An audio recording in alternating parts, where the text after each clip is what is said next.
A film in 3 minutes, The Draughtsman's Contract. When it comes to the British period drama, you're almost always spoilt for choice. Pride and Prejudice, Jane Eyre, Downton Abbey. It seems us Brits just can't let go of our glorious past. Never mind the lack of any social care or the NHS, or the endemic cruel poverty and child labour, and I'll never mind. But out of all of these corset-wearing, wig-waving, pompous frolics, Peter Greenaway's The Draughtsman's Contract stands out as one of the most deliciously dark and fiendishly performed period dramas I've ever come across. The story is set in England in 1694, with the wealthy lady of a landowner, Mrs. Herbert, persuading a young and enjoyably arrogant draftsman, Mr. Neville, to produce 12 drawings of her husband's estate.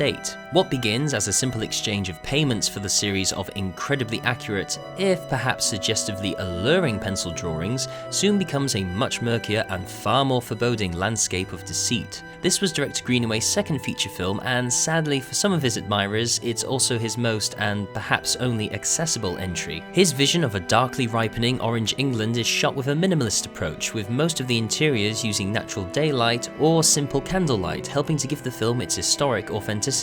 Greenaway has said in interviews his approach to filmmaking is image-based rather than one based on narrative and text.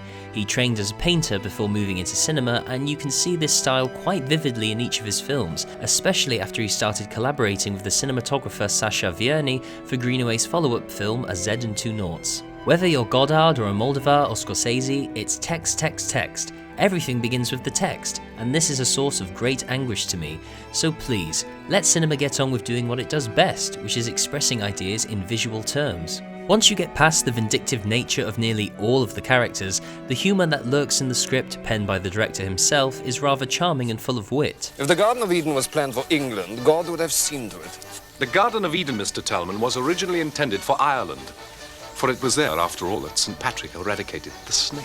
The score, composed by Michael Nyman, is perfectly suited to the long, wide shots of the English countryside and rests between sounding both modern and old-fashioned at the same time. Sue Blaine's costume designs almost act as characters in their own right and help to greatly emphasise the differences between Mr. Neville and the rest of the estate. The cast exude the same aristocratic arrogance one comes to expect from such a drama, but Anthony Higgins' performance as Mr. Neville keeps the usual period clichés of palace gossip or court intrigue fresh with his funny mocking of his employers. The whole film is a very confident start to Greenaway's career, and there are many simple meditative scenes that just beg to be taken in. I think one of my favourite examples of this would be whenever Mr. Neville is working on his drawings across Mrs. Herbert's estate. Be sure to check it out if you want to see a very unique spin on the British period drama, or if you want to try and get into Greenaway's very long, very bizarre and very unique career.